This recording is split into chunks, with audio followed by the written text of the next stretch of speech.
I just pressed the let's go live button, which means we've got to wait for the stream to fire up all across the fruited plain of the internet before we can go ahead and get started. Of course, it's Tuesday. We are here a little bit early, and we appreciate you joining us. Hopefully your week is rocking and rolling ahead. We're checking on the Rumbles, the YouTubes, the locals, the Twitters, and it looks like we're alive. So let's get started, shall we? Hello, my friends, and welcome back to yet another episode of Watching the Watchers Live, the show that spotlights misconduct involving police, prosecutors, and politicians. My name is Robert Gouveia. I am a criminal defense attorney, and today we are talking about Donald Trump's prosecutors and how they're now demanding that the trial on the January 6th case stay as scheduled. They want it done immediately, or they want it done in December and January, which is what they're urging it to be scheduled for.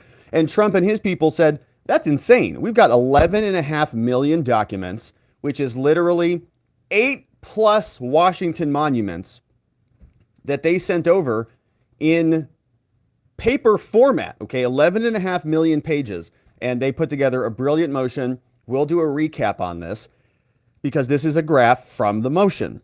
They said the Washington Monument, if you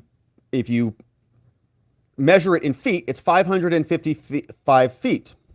But if you stacked up all of the pages of 11.5 million documents that they have delivered over to Trump's team, that's 4,822 feet, which is about 8 Washington monuments.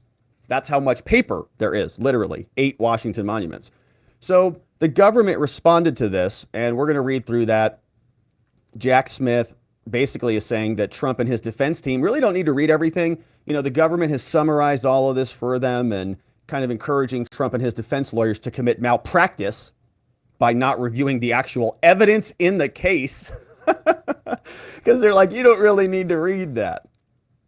And they're caught in a pickle here because what are they going to do? They can't say, oh, we over-disclosed now. You actually don't need all that. So it's going to be just a mess. They're painting themselves into a corner. We're also going to check out the bond now that has been set in Georgia because this is a total joke.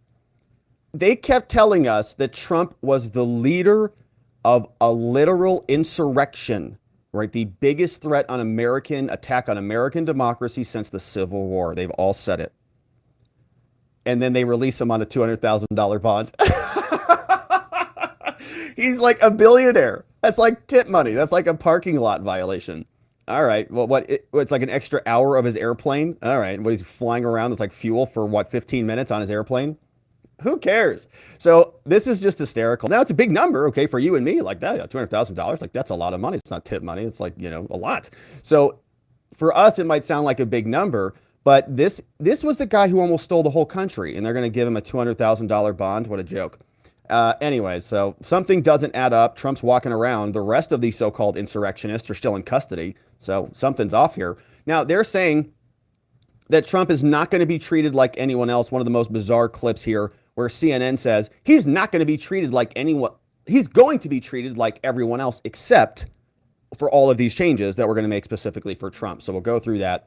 Donald Trump has responded to this. He's got some release conditions he's going to agree to. But those haven't been entered yet. Those are coming, and we'll go through that. $200,000 bond, and he's apparently going to be self-surrendering or turning himself in or whatever on Thursday. So we'll go through all of that. Then we've got an interesting update on the Biden-Ukraine connection. Very nice memo dropped from our friends John Solomon over at Just the News. They do great reporting there, and they really assembled some... It's a little bit complex, but we're going to go through it in detail today. But a bunch of emails and a bunch of memos. And I want to go back down memory lane for just a short minute when we get into this segment, because this is the Biden phone call with Prosecutor Victor Shokin. And for a long time, the left keeps saying that there's no connections to Joe. We haven't seen a check stub with Joe Biden's name on it, direct deposited into his Bank of America account, with whatever. That's obviously not going to happen. But the question here is, why was the prosecutor, Victor Shokin, fired? Joe Biden said he went over there and demanded that he was fired, lest he hold $1 billion of American aid back from Ukraine. But if the prosecutor was doing a great job, as the State Department memos seem to say, rooting out corruption, then why did Joe Biden have to threaten to have him gone? And the memos support the fact that Shokin was doing a great job. Joe Biden wanted him gone anyways. Why? Because Shokin was investigating the wrong corruption. Hunter Biden. That's the wrong corruption. And so he had to go. We've got some clips here from Gerry Connolly. He's a Democrat. He says, no, there's still no evidence. I mean, we still haven't seen anything, even though there are like phone books of it now. Clip from Byron Donalds is also out. He's saying, all right, enough already. We're really thinking hard about impeachment. And then in our final segment, we'll go through. We've got 4 subpoenas that dropped, baby. Woo! We love those subpoenas. And these go out to 2 of our favorite friends here, the FBI and the IRS. 2 to the FBI and 2 to the IRS. And so these come from Representatives Jim Jordan, who is on the Judiciary Committee, and Jason Smith, who's on the House Ways and Means Committee. So Jordan sent 2 over to IRS agents Thomas Sobocinski and Miss Ryeisha Holley. And I haven't been able to find a photograph for Ryeisha, but we do got Thomas Sobocinski, who's an FBI special agent, another FBI assistant special agent. We've got Michael Batdorf, worked as the IRS Director of Field Ops, and Darrell Waldon also got a subpoena, IRS Special Agent in Charge, coming out from the IRS. All those delivered by Congress. These guys were all involved in the Hunter investigation, and so we want to know what they have to say about it, which is all good news. We're also going to check in with Mark Lytle. Mark Lytle is one of the lawyers for the whistleblowers who just says, all right, this is nuts. Weiss has to go. And even CNN, remind me on this one, CNN is even turning the corner. CNN is confused now. And there's another clip here for CNN that we'll don't want to miss. So as you can see, my friends, we've got a lot to get to today. And I'm grateful that you're joining us on this beautiful, beautiful Tuesday. We are a little bit early, which is good. So maybe we'll see some people who can't normally join us in the chat. And we'll love to see you and say hello to you after the show. Of course, before we dive into everything, I want to remind you about our new website, robertgovea.com, where if you go there, you can sign up and get access to the entire mind map. So everything I'm about to go through, you can get access to that. You can just sign up right here. Click here for instant access. We've got light mode and dark mode here. And if you don't want to watch all the videos, you just kind of want to get a summation of a lot of the stuff we're covering here, just get the highlights, you can click this reports button and just get a summary of everything. And you can actually read about what's happening if you don't want to watch the full video. So yesterday, you can read about Mark Meadows filing. Got full videos here ready for your enjoyment. And if you want just a summary of what's happening, you've got it right there at robertgovea.com. We appreciate you signing up. Also, the reports get delivered to your inbox every day. The Watching the Watchers show report is now being delivered daily when you sign up. Also, want to invite you to join as a member, watchingthewatchers.locals.com. Normally, we do member-only morning streams. Today, since we're early, we're going to flip that, do a stream later tonight. So if you're a member, we'd love to see you either on YouTube or on Locals, watchingthewatchers.locals.com. And we have our movie night coming up. If you haven't already seen it or want to watch it again, V for Vendetta is coming up. September 2nd is when we'll have our post-movie discussion. A lot of similarities in that movie to some of what's happening here today, so we'll talk about it. Now, before we get into the meat and potatoes of the program, we got to make sure that we're healthy. Of course, one way we can do that is with our friends at fieldofgreens.com, because we all would like to lose some of those leftover pandemic pounds. And you know, I think we have like version 2.0 of this coming right now. Have you seen CNN and everybody? They're like, oh, here come the masks again. Bruh. How sick are you, though, of all the ads for weight loss pills and fad diets and all this stuff? Been there, done that. We know that they just don't work. Instead, you know what does? Eating 5 healthy servings of fruits and vegetables every day. You do that and the weight would probably just fall right off. But look, vegetables, I know. Not a fan. And fruit, who has time to prepare that every day? I don't. Instead, let's talk about Field of Greens. Field of Greens is a science-backed formula, specific fruits and vegetables that you're not going to find in any other product. Proper nutrition reboots your metabolism so you burn calories faster and lose weight a healthier way. And Field of Greens is the only brand backed by a better health promise. Yes, you'll look and feel healthier fast, but the greater proof is going to come at your next checkup when your doctor says, whoa, you've lost weight. Whatever you're doing, keep it up. So let's get you started. Go on over to fieldofgreens.com, enter in code Robert when you check out. Code Robert. You're going to save 15% off your first order. You're going to get your veggies. The veggies want to be eaten. That's why they're here. Don't worry. You know, they're all like blended up in there, but that's okay. That's what they want. That's their natural state for your consumption in this delicious product at fieldofgreens.com with code Robert. All right. Now, we have some audacity to get into from these prosecutors. And now it's time to go through it. Jack Smith and the government prosecutors are now telling Donald Trump and his defense team, you don't really need to read all of the materials, all the evidence and the discovery that we sent over to you. And it happens to be a lot. We know we've talked about this before. Trump's defense is asking for a trial date to be postponed to 2026. Why?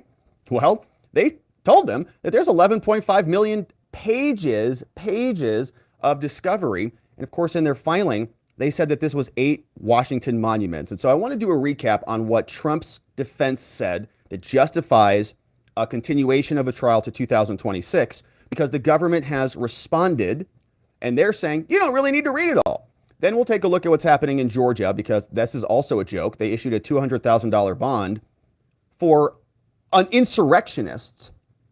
And we'll see what Trump says about all of it. So remember that when Trump's people asked for a continuance, a very long postponement of the trial, they filed a 16-page motion. It was absolutely excellent.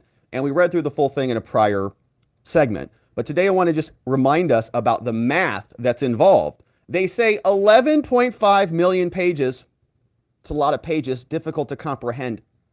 Normally, a complex case might have 1 million pages at issue. To have over 10 times that against one defendant is so huge, it's largely unheard of. We saw other examples where Walmart versus Visa, okay, 2 of the biggest companies in the country and the world, took 7 years to litigate a case of 5 million pages of discovery, and Trump has more than double that. To put 11.5 million pages into perspective, we began downloading the government's initial production on August 13th. 2 days later, still downloading. We asked the government to send a hard drive. We got our technology vendor to start putting those into our files, and it's going to take several days to even process that. But, Judge, even assuming we could begin reviewing the documents today, we would need to do 99,762 pages per day to finish the government's just their initial batch by the date which they want jury selection, which would be in December. That is the entirety of Tolstoy's War and Peace cover to cover, 78 times a day, every day from now until jury selection. It's a big book. Keeping in mind, this is just to read the government's initial production one time, which obviously never happens. You never just read it once. To say nothing of trial counsel's need to analyze, organize, and integrate those into a cohesive defensive presentation. They said, look, Your Honor, I know it's a big number. Stated differently, if we were to print and stack 11.5 million pages of documents with no gap between the pages at 200 pages per inch, mashing those down like a ream of paper, the result would be a tower of paper stretching 5,000 feet into the sky. That is taller than the Washington Monument, stacked on top of itself 8 times with nearly 1 million pages to spare. Right? So if they just delivered the pages stacked up, it's a full Washington Monument height. 8 times. That's a lot. And the defense needs to read all that. And they need to read it multiple times. And probably multiple people need to read it. This is one of the biggest cases, if not the biggest cases, in criminal law history. It's the prosecution of a former president, current presidential candidate. It's insane. The eyeballs from the defense perspective have to be many. So it has been huge, right? The rest of this motion details what a joke it is to ask them to not be able to review it. But the government has now responded, and they're not putting as much effort into this. They say, all right, 11 million pages, so what? And remember, that was only the pages. We don't know what audio they've got, what video they've got. Oftentimes there's spreadsheets with GPS data, cell phone records, IP addresses, all sorts of scientific printouts if they do any analysis, or if you do like data drop from any technical devices. It's just log files that you can't even really paginate. is just huge data drops. And you say, well, I've got to go through all this. And it's insane, right? It's just massive amounts of data. More than Walmart versus Visa. And Trump's people got to go through every single bit of it. And the government now can't come out and say, oh, sorry about that. We accidentally included 11 million of pages that you don't need. Like, that meatball is out there. We all know you got it. So here is Jack Smith responding. He says, all right, here's the government's reply to Trump's response about the extension of the trial date. They say, Jack Smith and our lawyers reply to aid this court in setting a fair and prompt trial schedule. They want jury selection to start at the end of this year.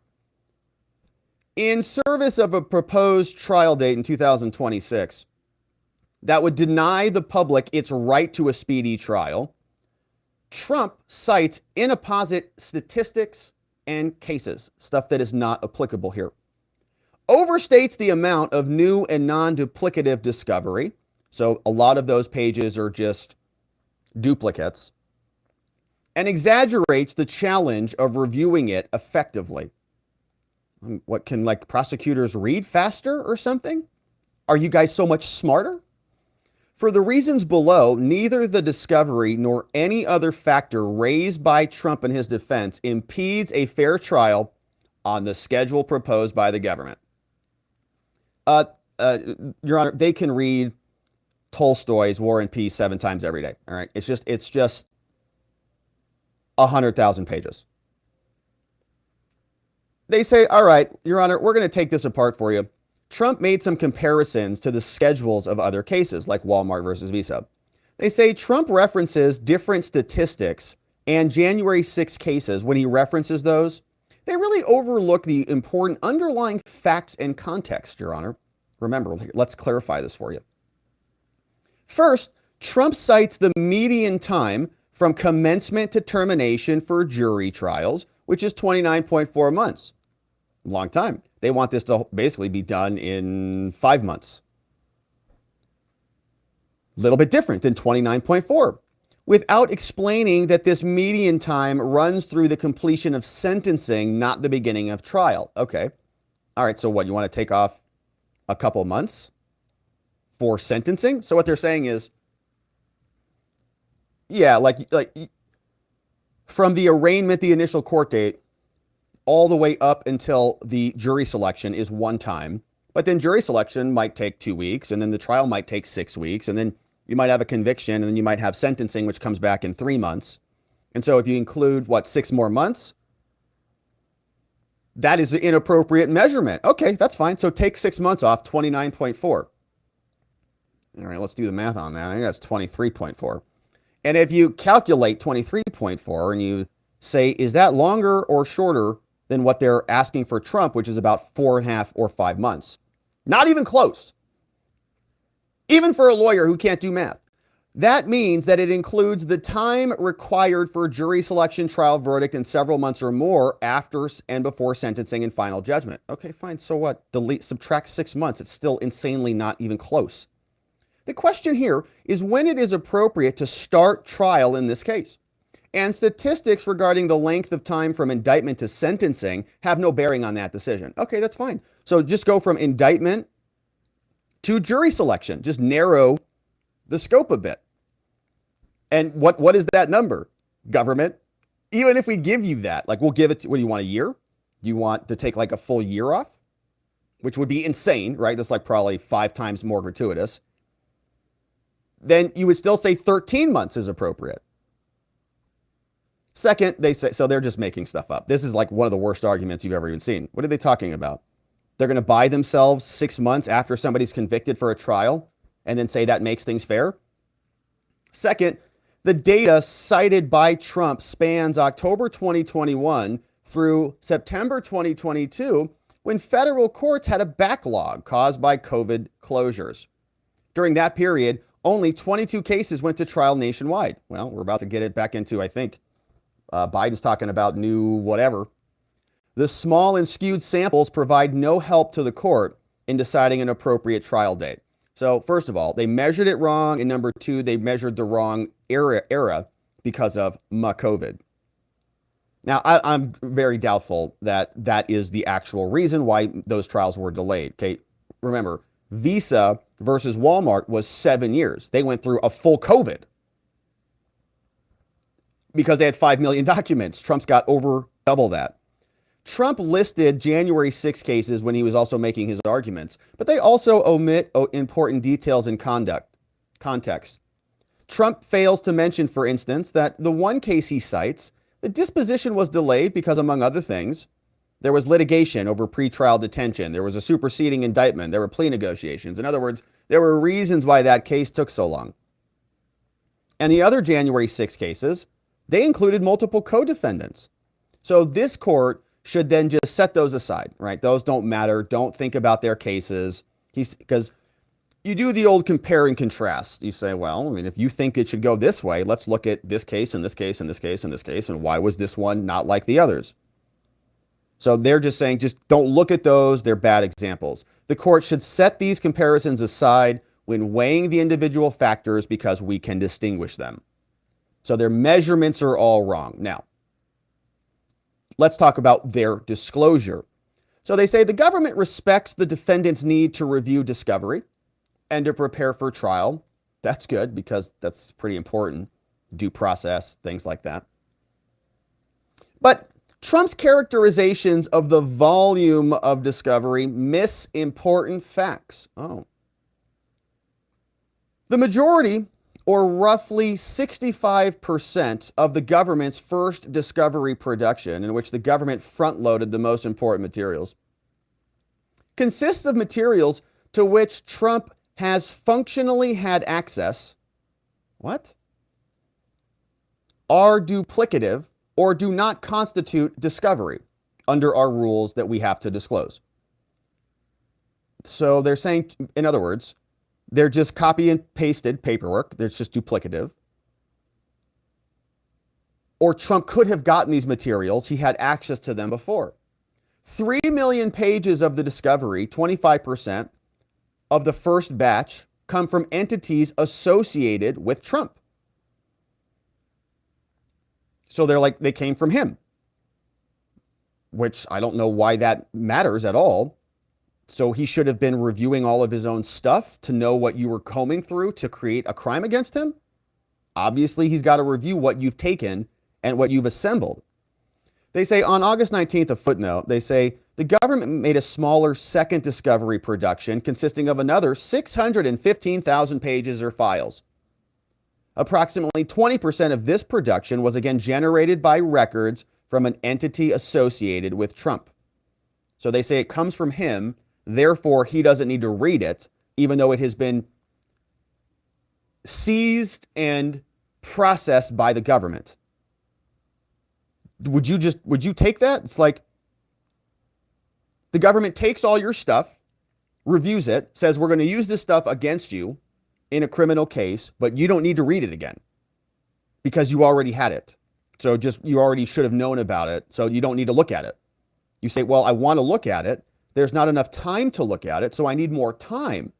They say, no, you don't need more time because you already had it. So you could have already looked at it. So therefore, you don't need to see what we have created against you, which is like, I can't even imagine. It's amazing this person has a law license.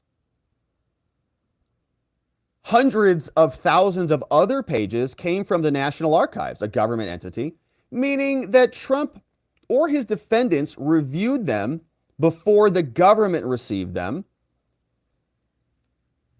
They looked at these before they turned them over to the National Archives, and then the government got them from the National Archives, and the government's going to scrape those for evidence to use against Trump, and Trump, again, doesn't need to read that because they read it on the first round. Or these are publicly available, including Trump's tweets, his Truth Social posts, his campaign statements, his court papers involving different election challenges by his defendants and allies. Again, all of those things. You still have to look at those. You still have to read them and analyze them and fit them into your case because you have to deconstruct what the government is doing with it all. You don't just get to say, oh, okay, so they're using all of this evidence against me that I already had, so therefore I don't need to review it. It's like malpractice. Nearly 1 million more pages came from the House Select Committee, which was illegally constituted and not really worthy of an investigation at all. Hundreds of transcripts or interviews, depots, and a majority of which are already public in redacted form. They could have reviewed them. Well, so first of all, they didn't know that they needed to go read all of those things. Trump had not been indicted yet.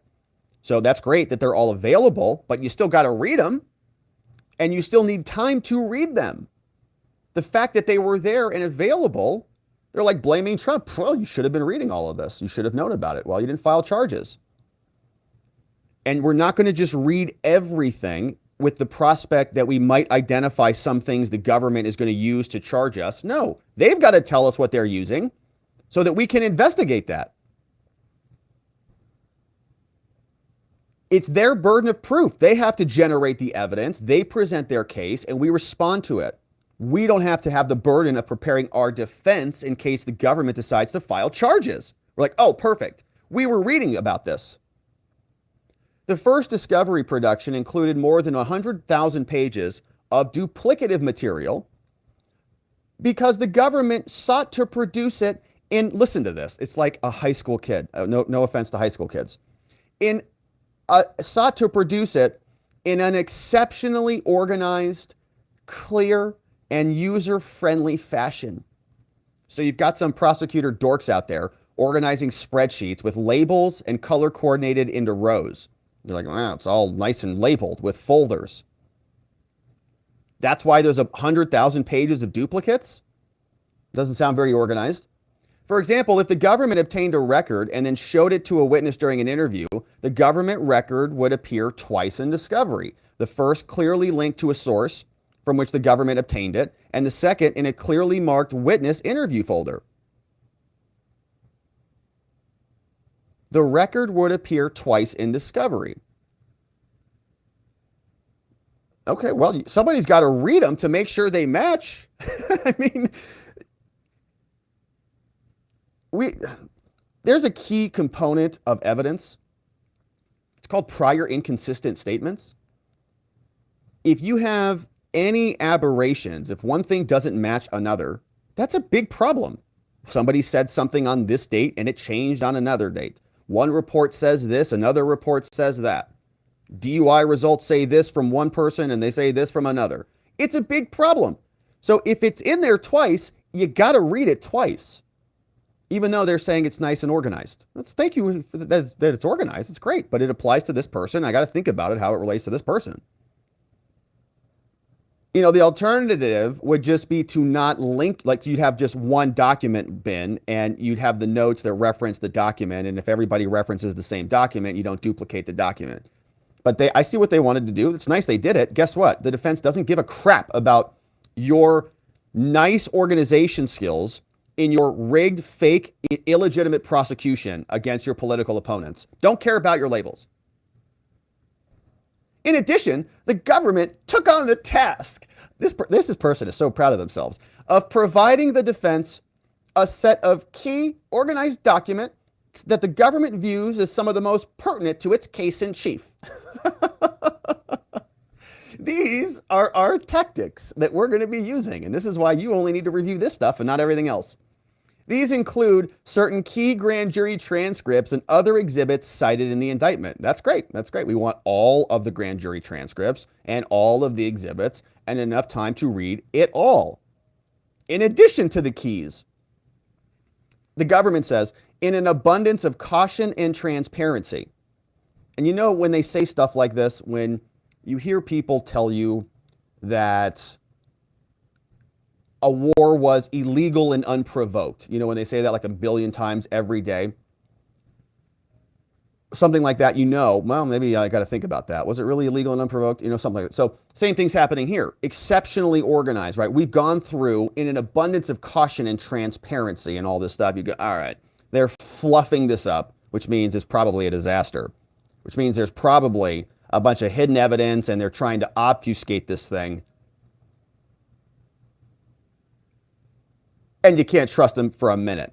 The government also produced voluminous materials that are not likely to fall under discovery rules like or Brady or Giglio, so they're over-disclosing, and which should not require substantial time or attention from the defense team. Oh, that's good. Oh, that's good. So the government just says, you guys can skim this part. Yeah, no, just skim over that. No. Just, no, that's not important. No, that's not important either. It's definitely not exculpatory. You guys don't even need to read it. Which is encouraging the defense to commit malpractice. Just gloss over it. For instance, the government received from the Secret Service 3.1 million pages of material, including all emails in a given period of time from a number of custodians, generating a large number of irrelevant and duplicative records. Okay, well, then why are they included in this discovery? We don't believe you that it's irrelevant and duplicative. And my friends, remember, this is their disclosure. The defense is going to review everything and say, hey, we need supplemental discovery on this. I mean, this person in this report said this thing, and I need to know more about that. So it says you also had a conversation with him, and that's not in this disclosure, so I need to go get more. Please go back and get all of it. Which is why you look through all of this. It might be irrelevant to the government, but it's definitely not irrelevant to the defense. We're asking the next question or the next three questions. What is that report going to reveal? Who's that person who wrote it? Who's that person's boss? And why did it happen that way? Who approved this, right? And the whole thing. The government provided these materials in load-ready files so that the defense can review them quickly and in the same manner the government did, through targeted keyword searches and electronic sorting. That's really neat. So they're saying that we should use their same tools. So they just search for a couple phrases like, insurrection or steal the election or, Mark Meadows or whatever. That's enough. That's all they needed to do. So the defense can just do the same thing, which is obviously insane. The defense is not going to do any of that. The government has the orientation of prosecuting. The defense has to defend, which means we can leave no stone unturned. We've got to find everything. And they just dump a bunch of files in and they craft a narrative, and it's a whole different type of conversation. It's a different practice entirely. They say, indeed, the government provided the discovery and organized load-ready files for importation into searchable electronic database, with the understanding that the defense, consistent with modern standard practice, will review discovery electronically rather than manually. All right, but it's all of it. The defendant's filing confirms that he intends to use a document review database. All right, and they say here, Trump's proposed trial date, however, rests on the faulty assertion that it is necessary for a lawyer to conduct a page-by-page review of discovery for a defendant to receive a fair trial. Oh my gosh. Oh, it's just incredible. It's faulty assertion. All right, you lawyers. You don't need to review a page-by-page review of discovery for the defendant to get a fair trial. Meaning that they are asking the judge, this is a disgusting thing, they're asking the judge to basically order the trial, knowing that it's impossible for the defense team to review all the discovery. It's a faulty assertion that the evidence needs to be reviewed by the defense in order to have a fair trial. The trial can be conducted still fairly, even if the defense doesn't review the evidence. This is your Department of Justice speaking here. Unfortunately, it's the government's. And I know many people on their side will say this is totally legitimate. You can just, what do you even need a trial for? I mean, really, do you even need to review the evidence? But Trump can and should and apparently will adopt the benefits of electronic review to reduce the volume of material needed to be searched and manually reviewed. These methods include efficient keyword searching and relevancy tagging by multiple simultaneous users, as well as date filtering and deduplication and threading, all of which services are offered by their e-discovery vendor, and according to its own website, they are tools in courts that legal professionals use. That's fine. That's true. That is true. For like, I don't know, a couple thousand pages of documents, a couple 10,000 pages, not 11.5 million. This is all true. Yeah, that's all true for normal cases. But the volume here is insane. Department of Justice and Administrative Office of Courts, they're referencing this. They say that Trump also contends, Jack Smith speaking, that the existence of classified discovery necessitates delay. But this is not a case about classified information, and the government does not anticipate introducing classified material in its case in chief. It doesn't matter. Trump still has to review it. There's still the CIPA processes. The government is thinking very much from their perspective. This is all we need in this case. We don't need all this stuff. We don't need to review all of it. We didn't need to comb through everything in order to parse out the things that we need to secure a conviction. Therefore, we didn't need it. Therefore, Trump didn't need it. As the government will explain during its hearing on August 28th, there is no reason the CIPA process should delay this, and they're going to make the argument that Trump and his lawyers are already going through this in Florida, which is why it's not necessary here. The government says, in cases such as this one, the burden of reviewing discovery cannot be measured by page count alone. Man, they really hated that Washington Monument graphic. And comparisons to the height of the Washington Monument and the length of a Tolstoy novel are neither helpful nor insightful. I thought it was very helpful. I didn't realize that it was going to be 8 Washington Monuments. I mean, I've seen the Washington Monument several times. It's very tall. It's very tall. So to have 8 of those, I don't even know what that would look like.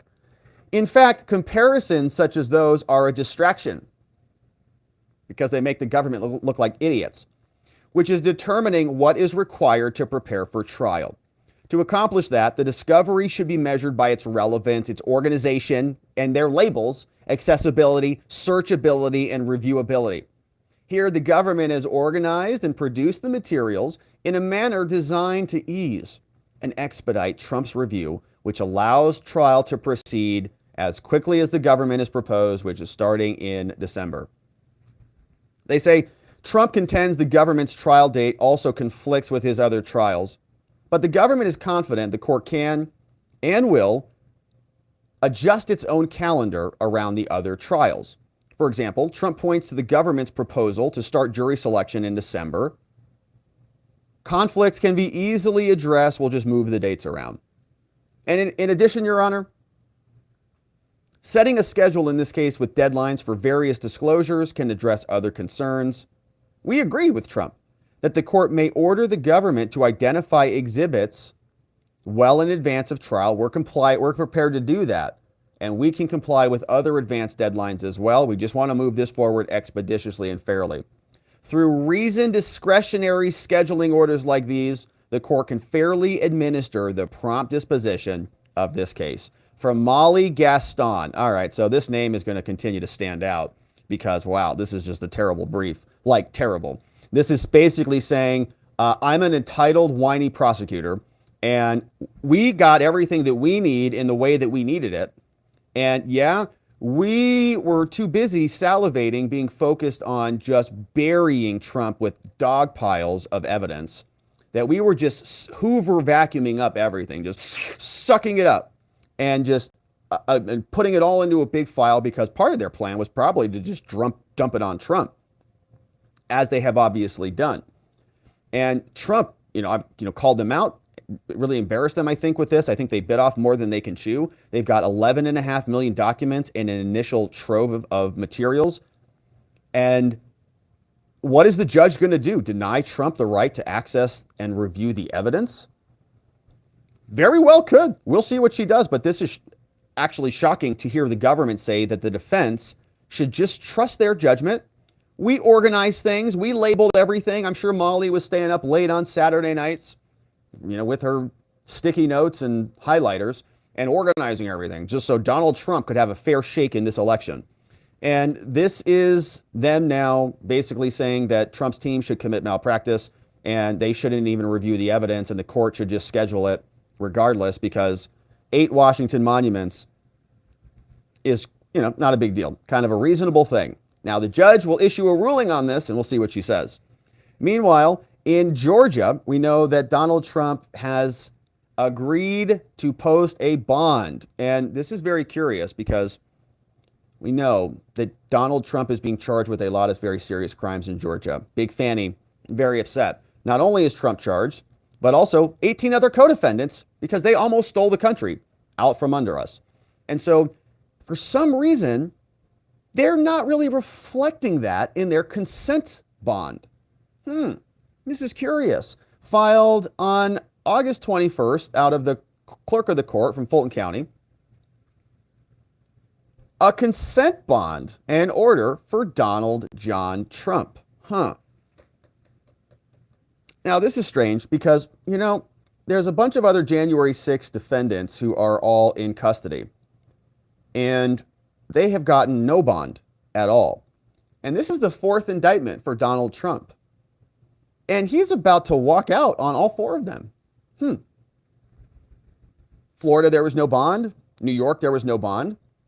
The DC January 6th case, no bond. Was released on personal recognizance, just walked right out of there. And this is curious because I thought he almost stole the country out from under us. Why are guys like Enrique Tarrio facing decades in prison? Why, when they were not even there on January 6th, they were the organizers, right? Stuart Rhodes, same thing, the organizer of the insurrection. They're in custody. They're looking at decades in prison. It makes your stomach churn. But these people who told us that Trump led the whole thing, every time push comes to shove, every time they have their opportunity to lock him up because no one's above the law, with their hyperventilating, screeching from the rooftops everywhere we turn, now's their big debut. Lock him up. No one's above the law. And they do a consent bond for $200,000, which he can drop 10% on. It's tip money. It's nothing. Here, look at all these counts. $80,000 for the RICO, criminal solicitation, conspiracy, all 10 a pop, big deal. $200,000 for Trump, a billionaire, with 10% down, and he goes free. Is this a joke?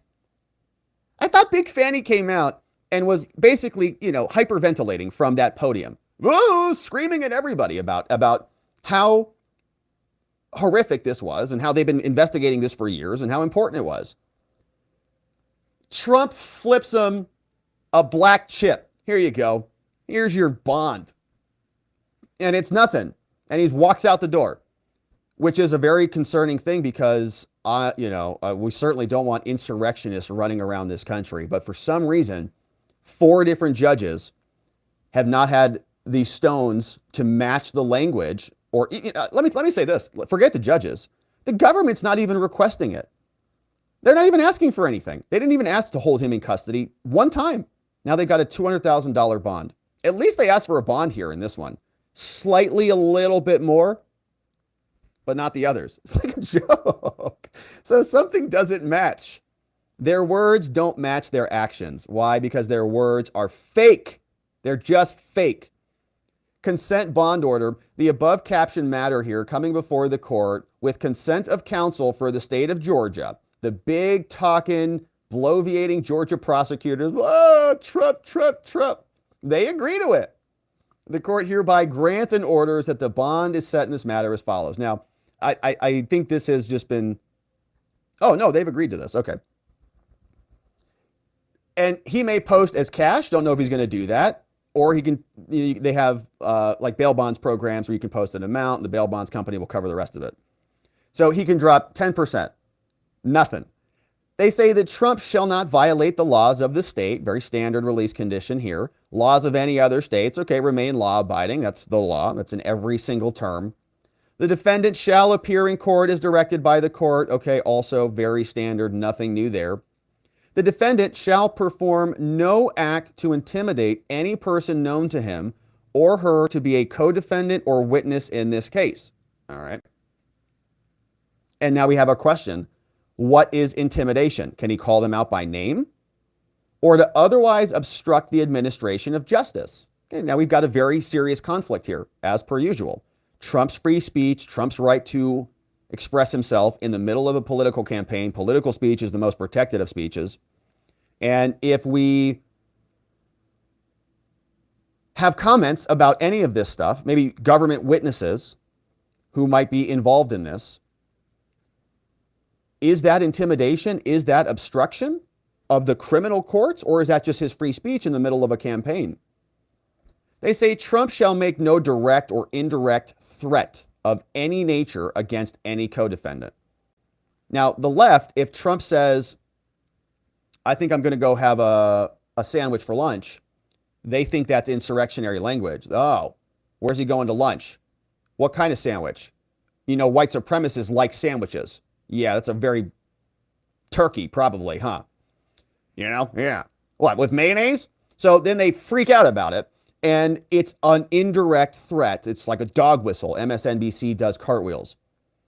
So this is going to be a very clear distinction. What is free speech? What is a direct or indirect threat against any co-defendant?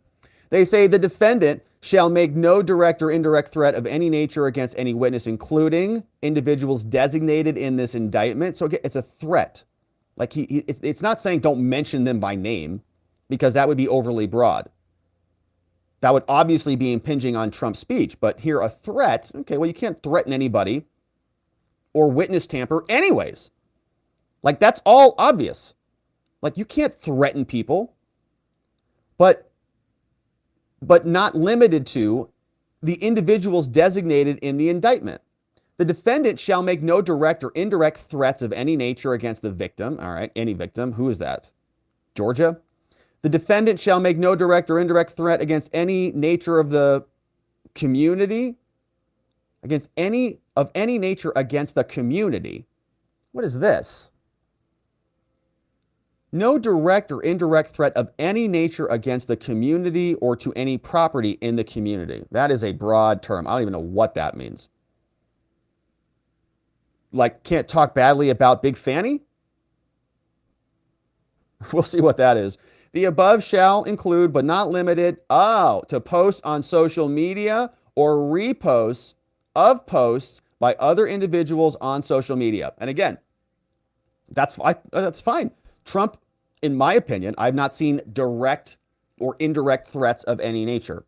He's commenting on cases. They take a sandwich order as a direct threat.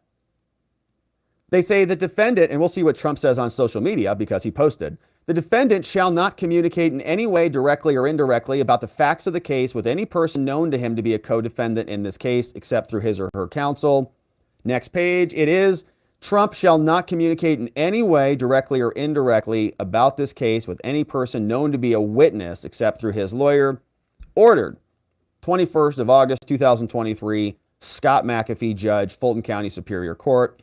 Signed by Big Fanny Willis. Yeah, that looks like a Big Fanny signature. We got Drew Finling, counsel, Marissa Goldberg, and Jennifer Lytle, all representing Donald Trump. And so, very standard order. I mean, it really embarrassing for them. It's shocking that they have buckled so easily and so cheaply. I mean, $200,000? It's like nothing. And they said Trump was wrecking America, literally. All right. So Trump posted right away, obviously. He responded August 21st at 6:55 p.m. after the order was entered. The order was entered at 3:30 p.m. Trump posted truth right after that order, 6:55. And remember, he's not supposed to badmouth that community on social media. Here's what he says. The failed district attorney of Fulton County, Atlanta, Fannie Willis, insisted on a $200,000 bond for me. I assume, therefore, that she thought I was a, quote, flight risk. I'd fly far away, maybe to Russia. Share a gold-domed suite with Vladimir, never to be seen or heard from again. Would I be able to take my very understated airplane with a gold Trump affixed for all to see? Probably not. I'd be much better off flying commercial. I'm sure nobody would recognize me. It's just such a ridiculous thing. A $200,000 bond is just a joke, right? It's like actually a joke. And he knows it's a joke. Yeah, $200,000, that's going to stop him from fleeing, right? A bond like that is supposed to secure your appearance. It's supposed to mean that you don't run away lest you forfeit the bond. So Trump's just laughing at it. He's mocking it. Yeah, okay, your $200,000 is like one flight. I'll go hang out with Vladimir in my gold dome suite, and I'll never come back. What are you going to do, Big Fanny? Nothing. So Trump is just laughing at it. He's just mocking it because the whole thing is a monster joke. They told him, don't you post on social media. Don't you badmouth us in any way. He just jumps right on there right after the order is entered. See you on Thursday, he says. All right, my friends, we'll continue to cover. Thank you for joining and following along and subscribing as we do. All right, and so let's carry on. We've got a good update here from our friends at Just the News. Joe Biden's connection to Ukraine and all that money that flowed over to Hunter is now becoming more clear. We have our friends at Just the News put together a nice summary of various memos that were released now from the State Department that show that Joe Biden really didn't have any good reasons for demanding that Prosecutor Shokin be fired. We know that the Ukrainian government at this time was focused on this anti-corruption effort, and that's what Victor Shokin, the prosecutor seen here, was looking into. But Joe Biden wanted him gone. But a new memo says that Shokin was doing a great job. So why was Shokin fired then? Well, he was investigating corruption. He was doing a great job. He was just looking into the wrong corruption. Joe Biden's corruption, Hunter Biden's corruption. And so he needed to go because he was sniffing up Burisma. And they didn't like it. So this is what Joe Biden did. Little trip down memory lane. This is the phone call conversation that Joe Biden had with somebody from Ukraine. But before that call, this is Joe Biden confirming that he held U.S. government funds before firing Shokin. I said, you're not getting the billion. I'm going to be leaving here. And I think it was, 6 hours? I looked, I said, I'm leaving in 6 hours. If the prosecutor's not fired, you're not getting the money. Oh, son of a bitch. Got fired. Yesterday, I met to meet with the General Prosecutor Shokin. Yes. I especially asked him to resign. As his position as a state person, he promised me to give me the statement on resignation. And 1 hour ago, he bring me the written statement of his resignation. Great. Great. This is my second step of keeping my promise. I agree. Assuming that there is a new government and a new prosecutor general, I am prepared to do a public signing of the commitment for the $1 billion. Biden says, given that you fired the guy, given that you did what I demanded you do, I said fire him or I'm out of here. By golly, he's fired. Given that you've done that, I am now going to re-extend the loan. Again, I'm not suggesting that that's what you want or don't want. I'm just suggesting that that's what we're prepared to do. And again, it wouldn't be finalized until, the INF pieces are written. Let me, when you and I finish speaking, let me huddle with my team, talk over what you and I just talked about. I agree with you, there is a sense of urgency here. Congratulations on getting a new prosecutor general. I know there's a lot more that has to be done, but I really think that's good. It's going to be critical for him to work quickly to repair the damage that Shokin did. And I'm a man of my word. And that now that the new prosecutor general is in place, we're ready to move forward in signing that new $1 billion loan guarantee. Now that the new prosecutor general is in place, you fired the guy who was looking into Burisma. that we wanted gone. We're ready to move forward with signing the $1 billion loan guarantee. And I don't know how you want to go about that. I'll leave it up to you as to how you want that done and when you want it done. All right, so there are the phone calls. We know exactly what they're doing there. I said, if you don't fire the guy I wanted gone, you don't get the money. And now we're all asking ourselves, well, why did he want him gone? Was there a legitimate reason? The left says that this wasn't because he was investigating Burisma. Hunter was on Burisma, and Hunter was getting pressure from Burisma to use his daddy to get rid of the guy. They're saying, no, that's not that at all. Biden wanted him gone for independent purposes. He was just dedicated to rooting out corruption in Ukraine. And this was all above board, part of Joe Biden's vision for a corruption-free world. But that is obviously not true. Victor Shokin doing a great job, apparently. That's according to the State Department. New memos now undercut the Biden narrative that the Democrats sold during the impeachment scandal. This comes from our friends at Just the News. Here's what they say. Just weeks before the Biden administration, then Vice President Joe Biden took the opposite action in late 2015. Joe Biden fired the prosecutor. A task force from State Treasury and Justice declared that Ukraine had made great progress, adequate progress, on anti-corruption reforms and actually deserved the new $1 billion loan. Here's the memo. The point is that he was doing a good job and didn't need to be fired. Just the News got this memo. You see some of the people included on this. State.gov, USDOJ.gov, another DOJ, Executive Office of the President right here, Office of the Vice President right there, EOP, Executive Office of the President, all over the place. They're saying, hey, the subject of this email is about the loan guarantee. We talked about this in the Situation Room Wednesday, 9:30, September 30th.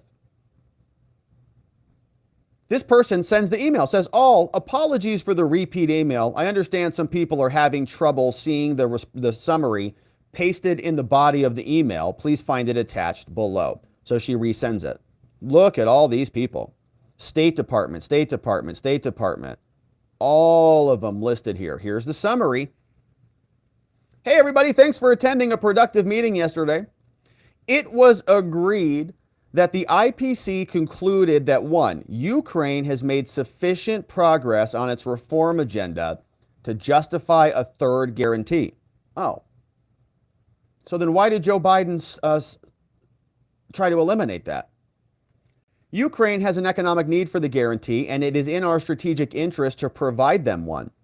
As such, we recommend moving forward with a third loan guarantee in the near term, noting State Department's presence to issue the guarantee as late as possible to allow more clarity on the budget context and so on.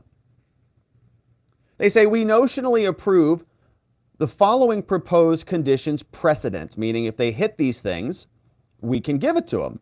Macroeconomic stability, social safety net, anti-corruption with e-procurement, but with revised language that's more specific. So if they do these things, we'll give them the money.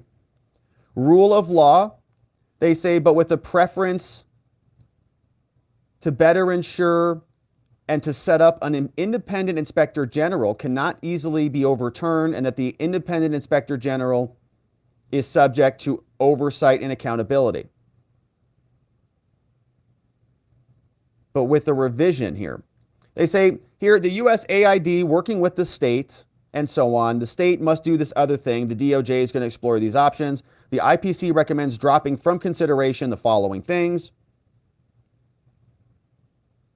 And we're going to continue to search for a bunch of stuff, right? A lot of technical stuff. We're going to get input from the Department of Energy. And then we're going to host another meeting at the Situation Room. We'll send a separate invitation later on this morning. So it sounds like, right, they're ready to go.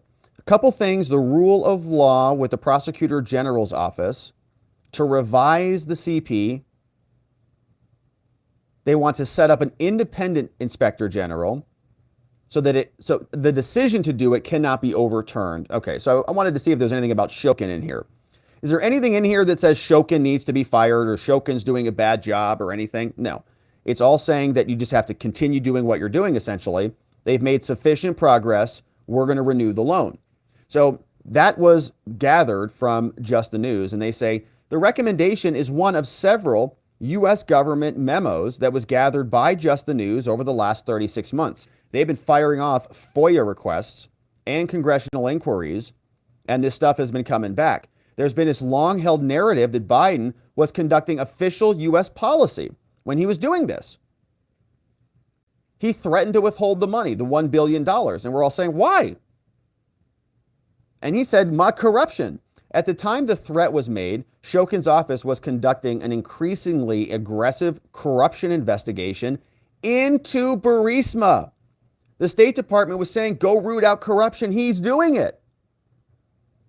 They were looking into an energy firm of the State Department deemed to have been engaged in bribery, and that employed Hunter Biden. Hunter was getting $83,000 a month for just being there.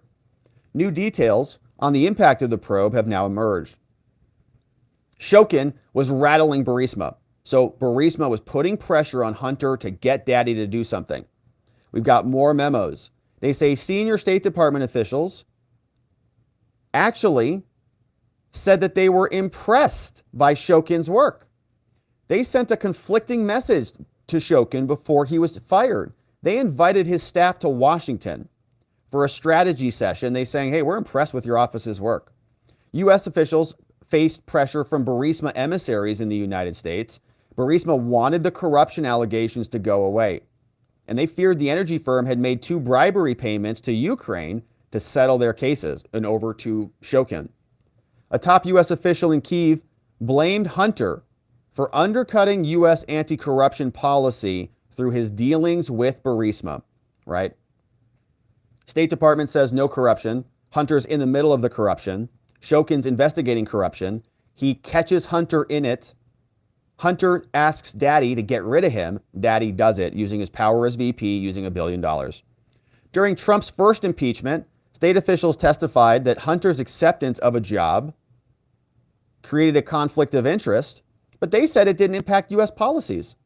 But in private, a classified email shared with Just the News, one of the top U.S. officials in the Kyiv embassy told then Ambassador Marie Yovanovitch at the end of the Obama administration that Hunter had, in fact, impacted the U.S. anti-corruption agenda. Here's an email from Kent, November 2016. This one was sent Tuesday, 8:30 in the morning, from George Kent, the subject being a meeting request. They say, Ambassador, it's to somebody that's been redacted. Ambassador, since there is a Blue Star angle and CEO coming to town, it's also to Jorgen Andrews. Wow, okay. It says, big long message. Ambassador, there's a backstory here. Bunch of CEOs, COOs came for the purpose of a meeting. We have the FBI and MI5 are in on the case, working on asset recovery. Lawyers are involved. They could flip a UK judge to get money unfrozen. Whoa. February 2015, I'm asking them who can shut down the case.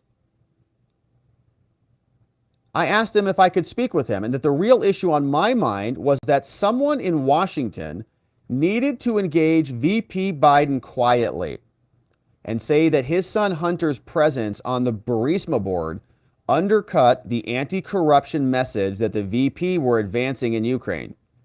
Because Ukrainians heard one message from us and then saw another set of behavior with the family association with a known corrupt figure whose company was known for not playing by the rules in the oil and gas sector.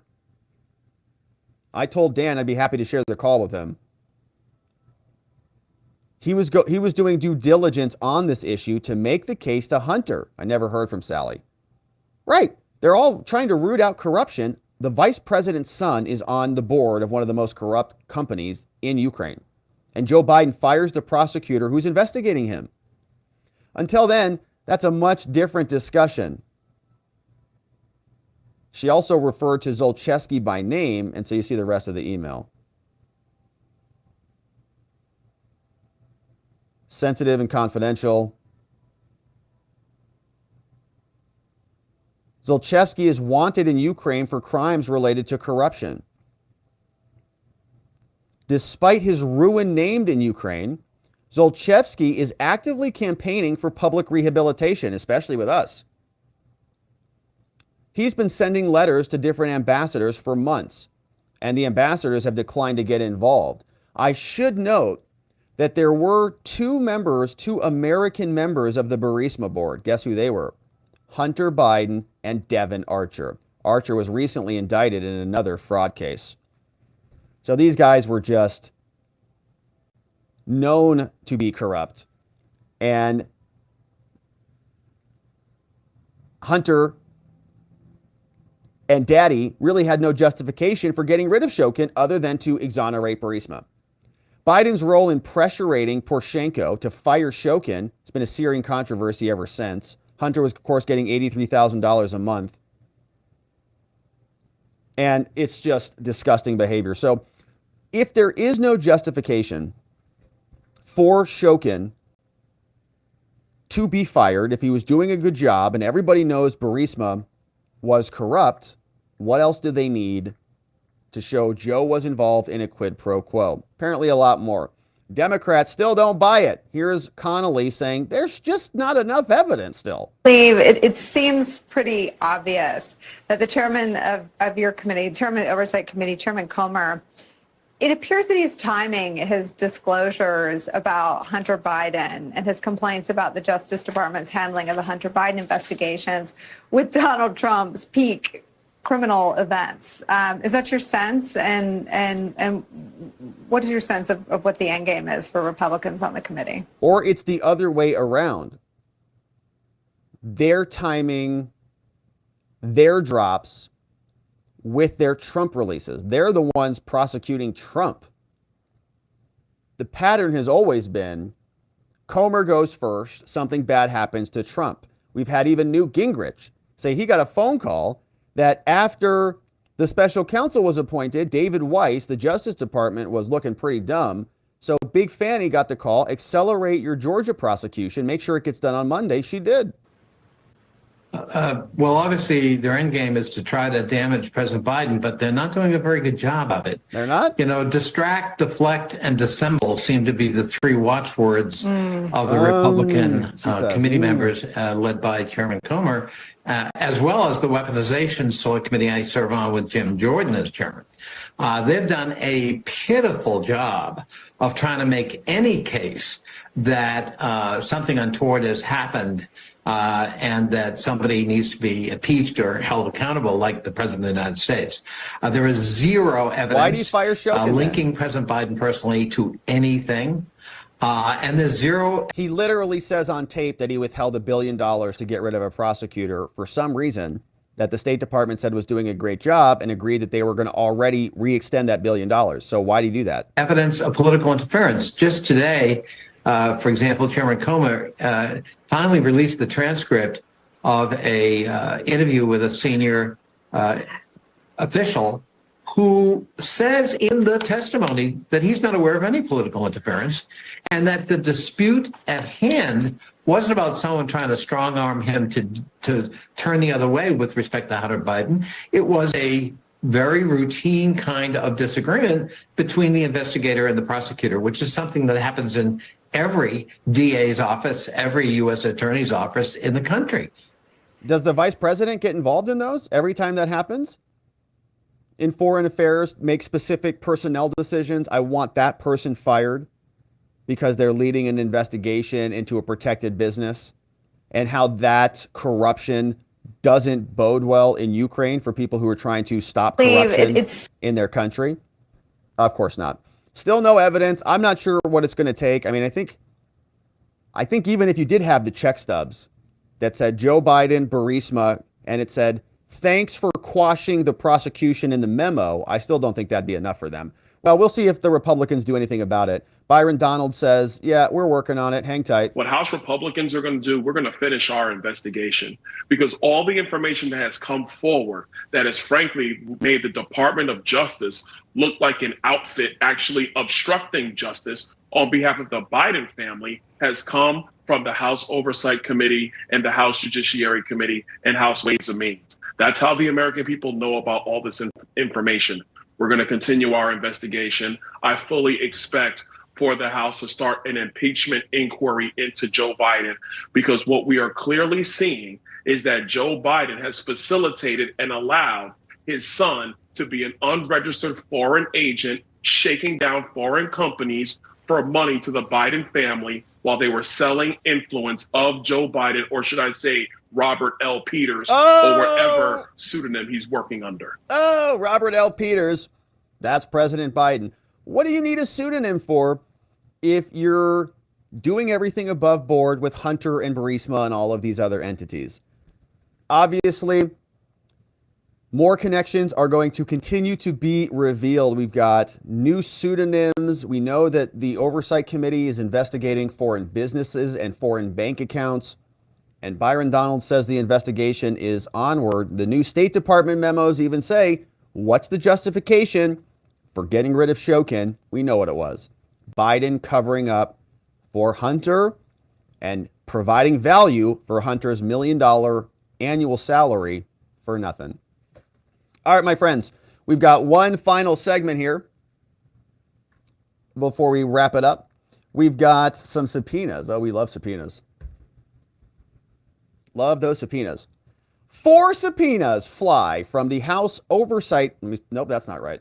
4 subpoenas fly from the House Judiciary Committee over to the FBI and the IRS. We're going to read through all 4 of them, get some reaction from the representatives behind them, Jim Jordan and Jason Smith, and then take a look at reaction from Mark Lytle, one of the IRS whistleblowers who spoke out about all of these investigations and investigators, the people who are going to be getting the various subpoenas. Thomas Sobocinski, he is a special agent in charge at the FBI. Questions about his role in looking into Hunter. This woman, Ryeisha Holley, she's an assistant special agent in charge at the FBI. Michael Batdorf works at the IRS, director of field operations, along with Darrell Waldon, special agent in charge from the IRS, all getting subpoenas for failing to comply with congressional requests. So to explain it, before we jump into the subpoenas, we've got Jim Jordan and Jason Smith who are here to articulate exactly what their efforts look like. Yeah, the idea that Joe Biden's going to testify is ridiculous. Can you imagine putting Joe Biden on the stand right now and him facing cross-examination? I mean, there is no way that's going to happen, but this was the pressure campaign they were putting on the DOJ. And John Solomon's exactly right. But for these whistleblowers, that sweetheart deal would have been even sweeter. They weren't even going to require Hunter Biden plead guilty to anything. This is how bad this was. And what we want to do, Sean, is we want to talk to the folks who were in the meeting. These whistleblowers come forward. They change history, as John Solomon just pointed out. Shout out to what the prompted them to come forward? This meeting, October 7th, 2022. You got David Weiss, you got Gerry Shapley, the whistleblower, and 4 other people in that meeting. We want to talk to those 4 other people, because that's the meeting that Gerry Shapley said that was the red line meeting. When I decided there was no way this investigation was going to do the right thing, we had to come forward and talk to Jason Smith, Chairman Smith's team at the Ways and Means Committee, and then they came forward and their testimony, unlike the White House's story, unlike the DOJ, their testimony has stood up and they've appeared entirely credible throughout this ordeal. Jason Smith, these whistleblowers spoke to your committee, the House Ways and Means Committee. What's your reaction to Hunter's lawyers demanding that the DOJ prosecute those whistleblowers, especially after listening to Joe Biden praising whistleblowers, but that was the hearsay whistleblower that was against Donald Trump? One thing about it, Sean, when these IRS whistleblowers came before the House Ways and Means Committee, their stories has completely stayed the same. But the information that they've released was shocking to members of Congress, and it was shocking to the American public. But Sean, you know who was not shocked about their information was the Department of Justice. Because in fact, the Department of Justice, just as the whistleblowers highlighted, they used numerous tactics that delayed the investigation to such a degree that the statute of limitations expired for some of the most egregious crimes of 2014 and 15 tax years. They denied prosecution, which is why we want to know about this October 7th meeting and why we've subpoenaed more individuals to answer our questions. And they divulged information to Hunter Biden's lawyers.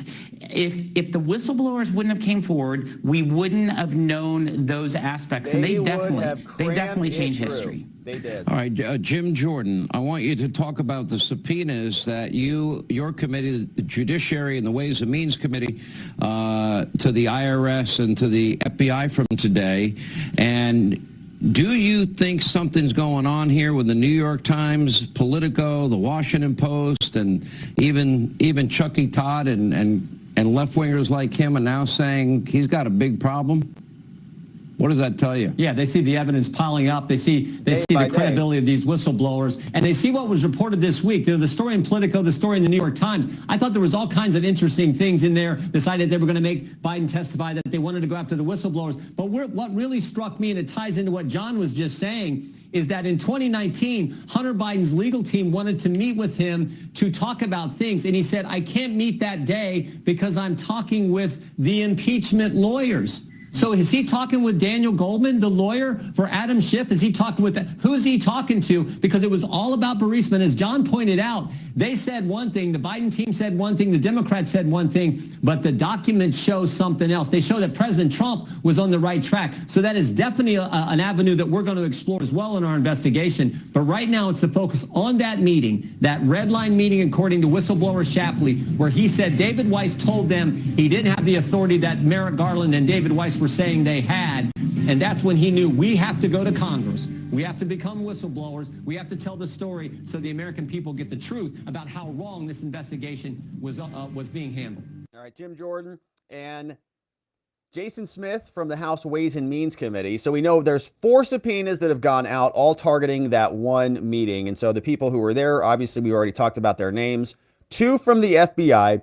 And these subpoenas are all going to look more or less similar. So we'll go through them one at a time and see if there's anything that is different.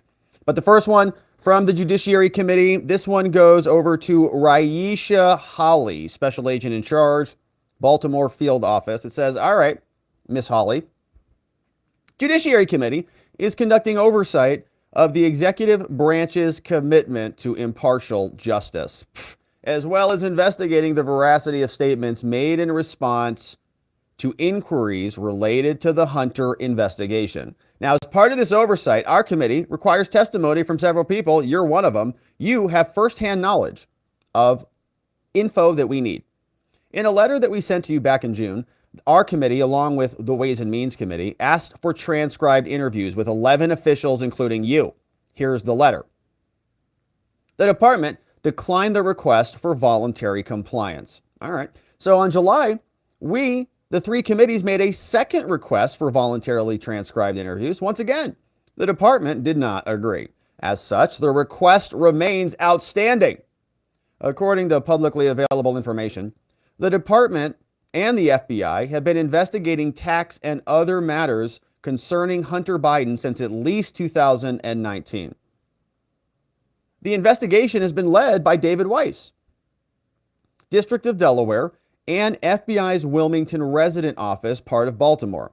Veteran IRS investigators have revealed how the department deviated from its established practices in this investigation, preventing investigators from speaking to certain witnesses or pursuing certain lines of inquiry. As one investigator explained, the normal process must be followed. If search warrants or witness interviews or document requests that include the actual subject's names are not allowed, for example, that is simply a deviation from the normal process. Then provided preferential treatment. That provided preferential treatment, in this case, to Hunter Biden. An FBI supervisory special agent later corroborated these allegations. In other words, the allegations is that Hunter's name couldn't be included in the paperwork. You don't want it showing up on a court docket somewhere. An FBI supervisory special agent later corroborated these allegations during transcribed interviews, stating FBI headquarters, the FBI, preemptively tipped off U.S. Secret Service headquarters and the Biden transition team about the investigators' plan to interview Hunter and others the following day. FBI probably got the memo from the DOJ, tipped off the Secret Service. So Leslie Wolf notifies the FBI, they notify Secret Service, they notify Hunter. Everybody lawyers up and buckles down. Additionally, for the first time in his 20-year career with the Bureau, this whistleblower supervisory special agent was told he had to wait outside the case target's house to arrange an interview with the target after the target first contacted him. Never happens. The committee is concerned by these allegations because they illustrate abnormal conduct from federal law enforcement in carrying out their duties. They say in May 2023, around the same time the whistleblowers first testified to the committee on the Ways and House Committee, the department at the DOJ began negotiating with Hunter's lawyers about a potential plea and pretrial diversion agreements. The agreements, reached on June 20th, shifted a broad immunity provision from the plea agreement, which was for the tax crimes, to the pretrial diversion agreement, which would ultimately dismiss the gun charge, but it would still grant broad immunity and it would be governed by the government, which would have benefited Hunter and prevented the district court from being able to scrutinize and even reject that provision. Additionally, Jordan says, the department would have given up its ability to bring charges against Hunter at a later date if it concluded that he breached the agreement. Rather, the department would have to go back to the district court to bring charges, and the district court normally has no role in overseeing any of this. And it was bizarre. They were asking the judge to act as like a little case manager, and the judge was like, what? What? U.S. Attorney David Weiss signed off on this very unconventional agreement. Everybody admitted never done it before. On July 26, Judge Mary Ellen Norica of the district court declined to accept the unusual plea deal and diversion agreement. Subsequently, the DOJ moved to withdraw the criminal information filed in Delaware. They said that the plea deals were at an impasse. Although the DOJ had previously agreed to bring the case in Delaware, venue was problematic. They needed to go back to Washington or California, filed in the wrong court, because Hunter was going to waive venue as part of the plea. But now that the plea deal didn't happen, they got to dismiss and refile. With the plea negotiations stalled, the department indicated that it intends to restart prosecution. We'll see if that happens. The department filing came shortly after Merrick Garland named David Weiss as special counsel. The same guy who botched the whole thing is now getting a promotion. Although both Attorney General Garland and Mr. Weiss had stated that Weiss, quote, had ultimate authority, meaning they lied to us, the Attorney General now asserted that special counsel status was necessary to pursue the case. In other words, after roughly 4 years of investigating and making critical decisions with the FBI, the DOJ now needs a special prosecutor due to, quote, extraordinary circumstances about the case. The timing of this decision also comes after whistleblowers have raised serious and unchallenged allegations of impropriety within the DOJ itself. The decision to grant Weiss special counsel status, especially in light of his handling of the case to date, and his inconsistent statements to Congress about his authority, raises serious questions about the department's handling of this investigation, and it reinforces Congress's need to speak with these people with knowledge of the investigation, meaning you. SCOTUS has recognized that Congress has broad and indispensable powers. We can investigate a lot of things, including special counsel regulations, the special attorney statute, the tax division at the DOJ, whistleblower laws, and so on. We also may seek information about corruption, about maladministration from the executive branch. Here, whistleblowers have brought forward numerous concerns backed by documentary evidence of corruption, preferential treatment for the president's son, maladministration, retaliation against the whistleblowers, and inefficiency, an investigation so bogged down by delays, micromanagement, that time and statute of limitations have expired before they could even file charges. These are among the matters that Congress is investigating. And so, based on the information that the hero whistleblowers have made available, we know that you have unique information that is relevant and necessary to inform our work. For instance, according to whistleblower testimony, you attended a meeting on October 7th where David Weiss allegedly said the following quote. David said he was, quote, not the deciding official on whether charges are filed against Hunter. Additionally, FBI agent, your special assistant, you're in charge of Baltimore. You have had oversight of this Hunter investigation for a while. The committee has sought to obtain your voluntary compliance for an interview. We've engaged in good faith, and we've even tried to address the reasons why you could not comply. But your department has still agreed not to make you available. So Jim Jordan says, all right, well, sorry, you've got no option here. Accordingly, and considering the department's non-compliance with our earlier voluntary requests, please find attached a subpoena compelling your appearance at a deposition. Woo! Love those subpoenas. Sincerely, Jim Jordan, Chairman out of the Judiciary Committee. And so, sending that one over to Miss Ryeisha Holley. She is the Assistant Special Agent in charge at Baltimore. Somebody in on that meeting. We want to know more about what was said there. Very similar subpoenas go out. We'll just hit the highlights on this. I think they're mostly the same nuts and bolts. But August 21, this one goes to Thomas Sobocinski, another FBI agent. He's the special agent in charge out of Baltimore.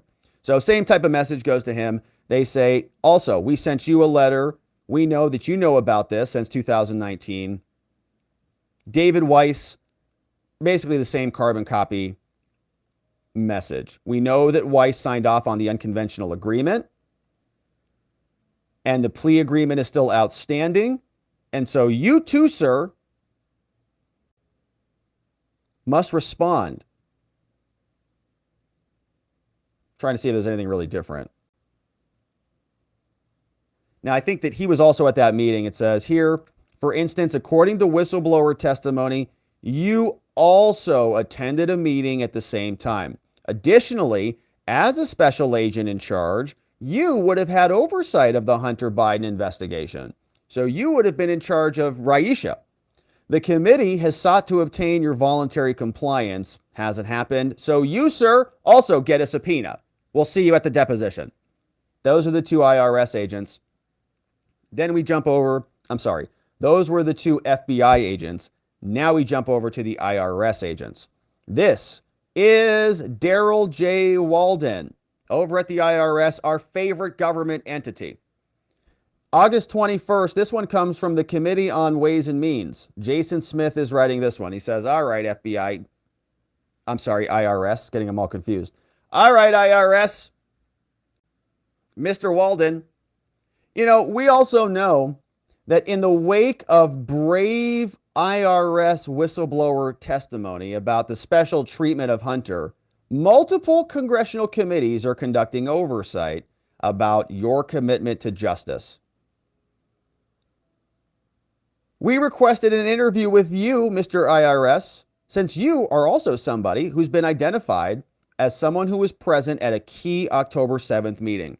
Now, to date, the IRS, in addition to the FBI, has refused to voluntarily cooperate with the transcribed interview. Therefore, please find attached a subpoena compelling you to sit for a depo with the Ways and Means Committee. The subpoena is being issued pursuant to House rules, and we know that this is necessary because of your refusal to cooperate. The IRS responded to one of our letters saying that you're going to await the outcome of DOJ discussions before making any authorizations.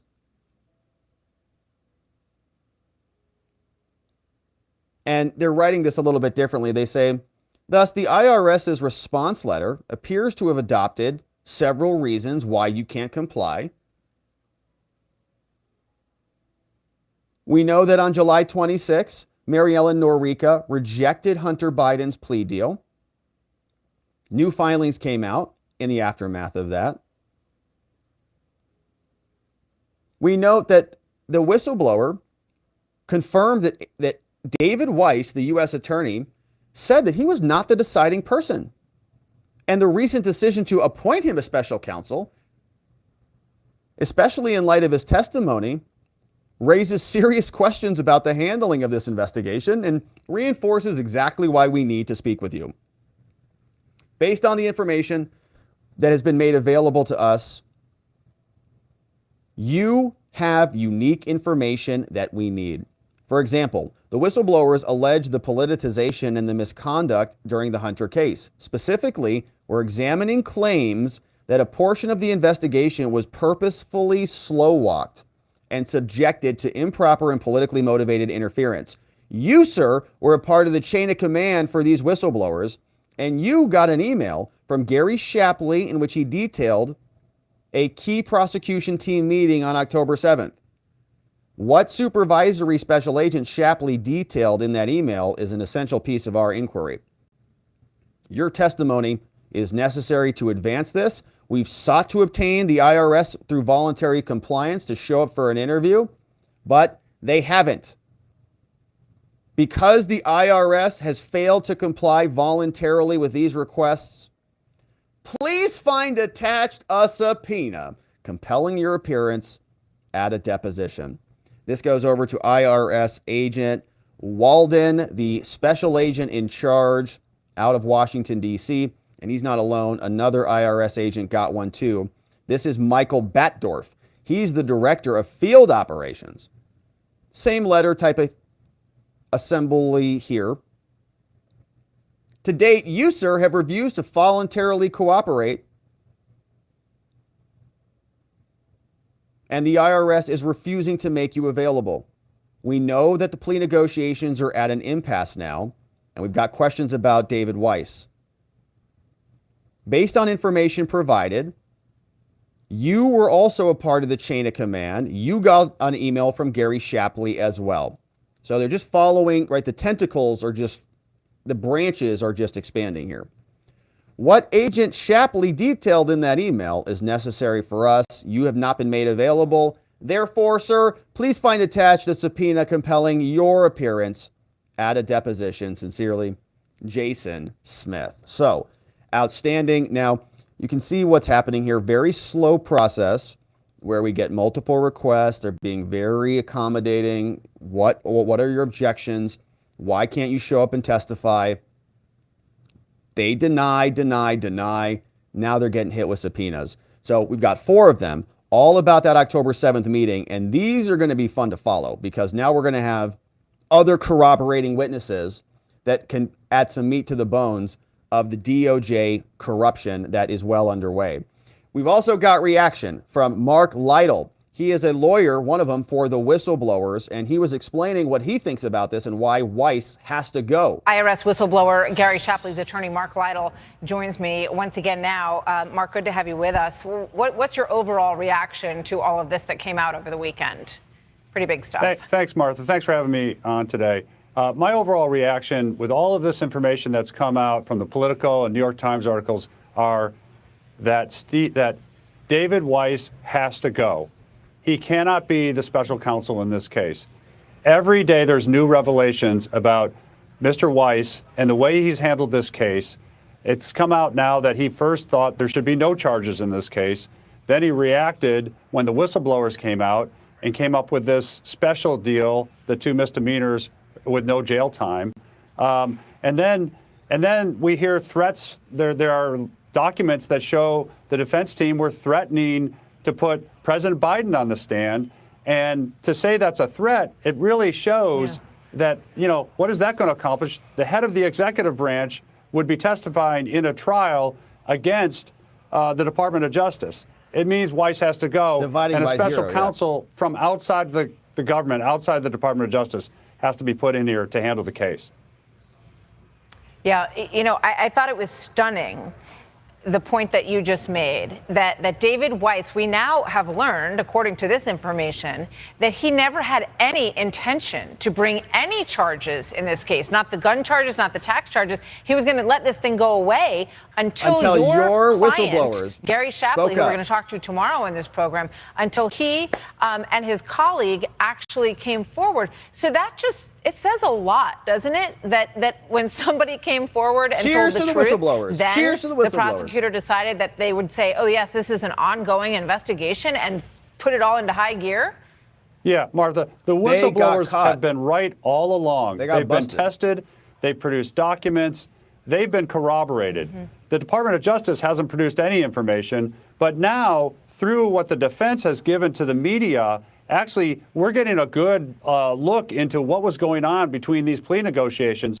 And the fact that this has never been told before, but apparently Chris Clark, Hunter Biden's attorney, went over Weiss's head to appeal Weiss, and he got a meeting at the Deputy Attorney General's office on April 26th of this year, just 1 week after my letter to select committees on Congress revealed that there was a whistleblower ready to come forward. All of these facts show Weiss is not the person who should be able to give the American public the confidence that this matter is getting looked into thoroughly and properly. And now they want to give him a promotion. And, you know, you point out that he went over his head, that Chris Clark went over his head, which really just tells me, looking at that he knew that he had leverage because of who his client was. He knew that he could push this system around. And all along, we've been hearing from the White House that it was completely hands-off and that nobody was interfering with this investigation. How should we believe that at this point? Maybe Hunter was also greasing the skids. Yeah, there's no way to know it, and there's no way to believe it because there's no shining light, there's no truth, there's no openness here about what was happening. And I'd add that what came out also in these documents is that Leslie Wolf, the chief obstructionist to the agent's investigative steps that they wanted to take, that would lead to Joe Biden or other folks, she stopped those things. And she's the one who is, it turns out, is the architect of the plea that came out. And then they took her back, even though the plea she negotiated, they took her off the pleadings and they brought new attorneys on, which gave the American public the perception that there were new eyes on this. So true. But it wasn't. It was her eyes. It was her plea. And what I find remarkable, and I'm going to talk to Gerry Shapley about this tomorrow, is that no one has said that they're not telling the truth. In fact, once they spoke, then that's when everybody started to scramble and cover, you know, and cover their, you know what, because they had to get behind that story, but they never said these people aren't telling the truth, right? It's going to come out that what Gerry Shapley and Joe Ziegler have said, that the prosecutor, that Weiss went to D.C., went to L.A., and was turned down. That's going to come out. Yeah. Eventually it's going to come out, and it's going to prove even more that the whistleblowers were right on this. But the fact that he got appointed special counsel necessarily means that D.C. and L.A. turned him down, which contradicts what he told Congress. And so there's all kinds of problems with Weiss. He needs to step down. Okay. Good stuff from the whistleblower's lawyer. And we'll see if they make any moves with David Weiss. They just appointed him special counsel. It would be very awkward for them to have to undo that because there's a conflict and it is corrupt. But my goodness, even CNN is agreeing that there's more here than may let on, or they're flipping a switch, about ready to give Joe Biden the old ejection seat. We know this came over from our friend Colin Rugg. He's on Twitter, does great work on Twitter. If you're not following him, you should be. Clip this from CNN. Here's what they're talking about on CNN. It's bizarre. This is their new take on the corruption from the Biden administration. Ellie, glad you stuck around here. So when we look at this evolution, it really is quite the evolution in a fairly short period of time, according to the New York Times. I know you've noted on multiple occasions just how long this investigation had dragged on. Have you ever seen a federal case play out like this before? No. No, Erica, it's really inexplicable to me. I mean, first we had basically 5 years of behind-the-scenes investigation with no transparency, no action, and some questions being asked. What's taken so long? But in the last couple months, we've seen a pattern here, and Marshall just laid it out. We've now seen it play out 2 or 3 separate times. DOJ moves towards a very lenient disposition. They're just about to lock in that lenient disposition. And then there arises pressure, either through whistleblower testimony or through public scrutiny. And then DOJ backs off and says, actually, we're not going to do that now that it's been called out. We're going to try to up it a little bit. And then that happened again. And then they go all the way to appointing special counsel, the same guy who's been presiding over the case for 5+ years already. So I genuinely am perplexed by what DOJ is doing here. I think they've made a real mess for themselves, and now they're going to have to deal with the consequences. Yeah, they have. It's not very perplexing. It's just corruption, right? He knows. It's corruption, and they all got busted, and now they're covering up for themselves. There's no real rhyme or reason to it. There's no other explanation for it. What, they just get confused? Like they're just idiots? Oh, no. Hunter's a nice guy? They're really impressed by Hunter's return to sobriety? A bunch of prosecutors read his book, and they're like, wow, man, this guy's very inspirational. He really deserves a second chance. Yeah, meanwhile, your son, who gets into a little bit of problems during one bad night in his life, gets the whole book thrown at him. Hunter gets a nice little excuse. He gets warnings. When he's under investigation, they tell him, you're about to be interviewed. Oh, they're about to search your storage facility. Oh, whatever happens, you're covered because your daddy's in charge. It is corruption through and through. He knows it. It's not very confusing. So in terms of the mess and those consequences, look, public trust is certainly one of them. Is there anything that you see that DOJ could do, based on your experience, right, as a former federal prosecutor, to restore public confidence in this investigation? Is the only way to fix this a trial? Weiss. It may be, Erica. DOJ's sort of been in a darned if they do, darned if they don't posture on this from the start, but they've made it way worse by sort of careening back and forth here. It may well be that any deal is never going to be accepted as fair. So if I'm in David Weiss's shoes here, heaven help me, I would just say, look, we're charging everything we have. We're not in position to make a deal. It'll go to trial, and we'll let the jury decide this. I think that's the only way to restore any credibility to this matter. Ellie, appreciate it as always, my friend. No, the DOJ has no credibility. So not only did they wreck this with their scam deal, they're also aggressively prosecuting their political opponents. So they're catching it from both ends. Nobody thinks they're legitimate anymore. Even CNN is questioning it. Woo! Wow. All right. That, my friends, is it for us on the day. We are going to leave it there on this early Monday. Tuesday day is it. But we covered some good ground. We had 4 subpoenas go out to a bunch of IRS and FBI agents. Nice. We had Biden and his expose come out. Really no reason for him to fire Shokin if the State Department said he was doing a great job. Involved in rooting out corruption, just found the wrong corruption, which was Hunter. And then, of course, Donald Trump, the government prosecutors say he doesn't even need to read any of this stuff, all right? It's like it's already been labeled with sticky notes from Molly at the DOJ. And she's doing a great job over there with her highlighters. So we've got all of that and more. And so we are going to take a look at what you have to say from our friends on the interwebs. We appreciate all your support as we go through the day's activities here. Don't forget to check out our new website, robertgovea.com. If you miss anything, we have show reports over there so that you can read the latest. We also are going to stick around for our members only after party.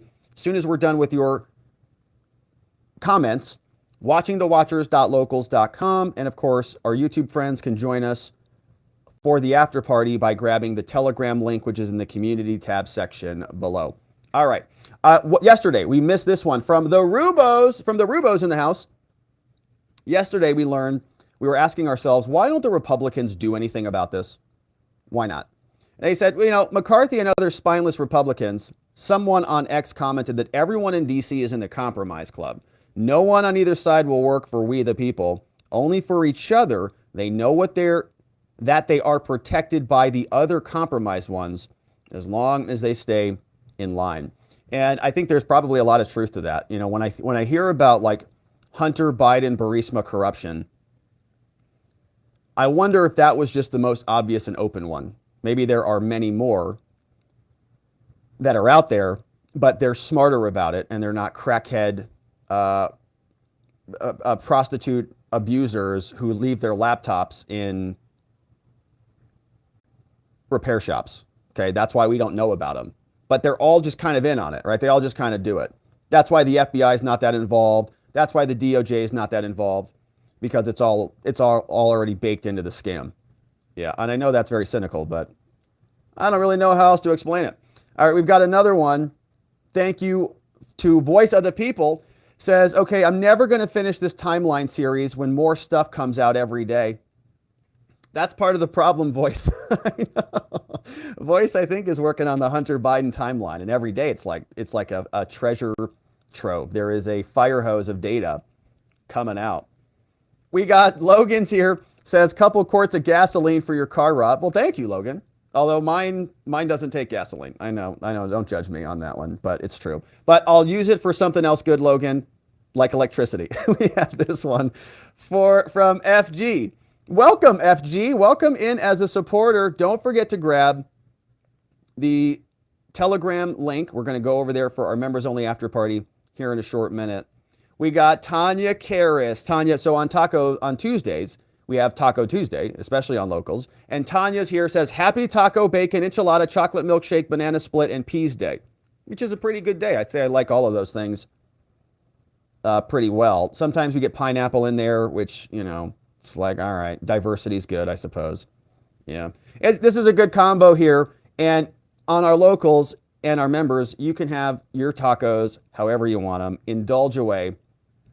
Vientikiss usually wants the bacon on there. Thank you, Tanya. Always so generous and grateful for you being a part of our locals community. We had this one from Devil Duck. Says, doesn't Nixon versus Fitzgerald make all these cases null and void?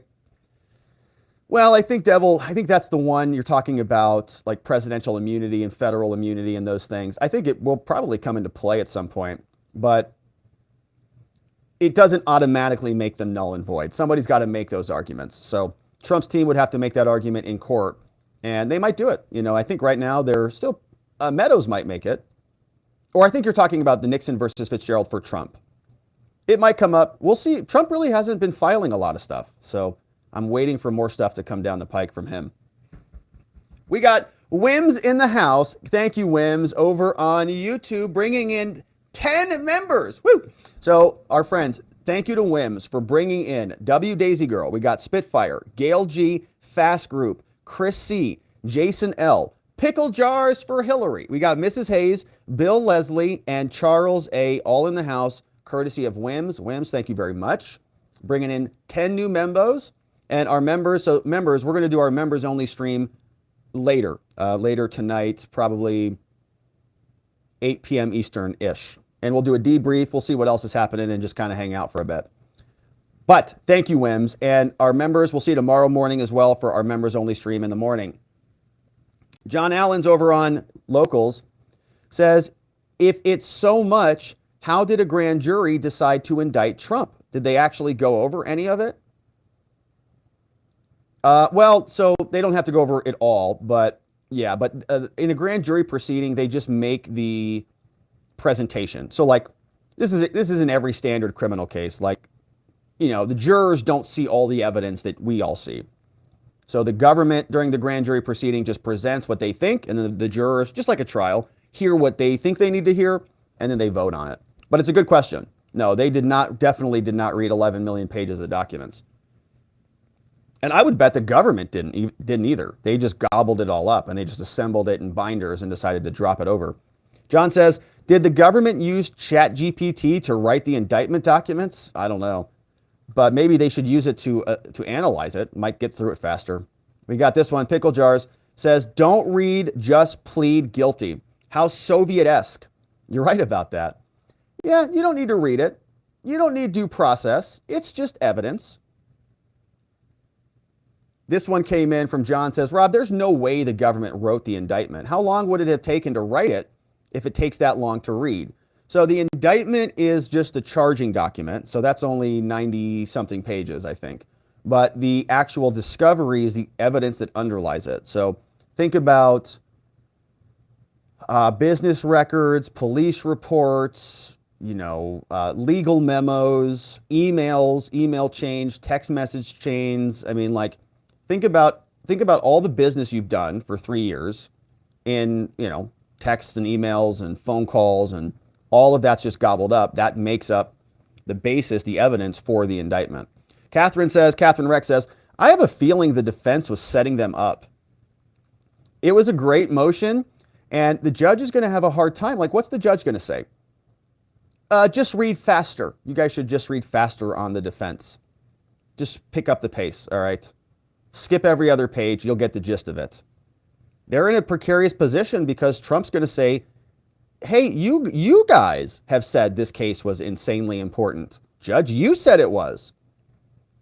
So we have to do our due diligence. This is just due process. And if the judge says, sorry, you can't read the evidence, appeal that right away.